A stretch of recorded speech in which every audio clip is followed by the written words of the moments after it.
ఈ తిరుపతి లడ్డు మీద ఇలాగ పలు అంశాల మీద అదే విధంగా వారి సొంత పార్టీ యొక్క కార్యకర్తల మీద ఆయన ప్రస్తావించడం జరిగింది.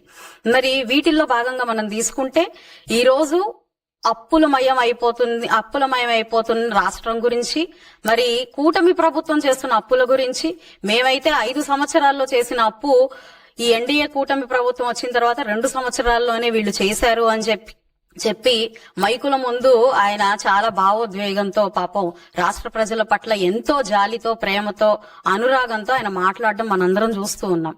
మరి ఇదే అప్పుల గురించి మనం మాట్లాడుకోవాల్సి వస్తే కూటమి ప్రభుత్వం ఏర్పడిన వెంటనే ఒక శ్వేతపత్రాన్ని రిలీజ్ చేసింది.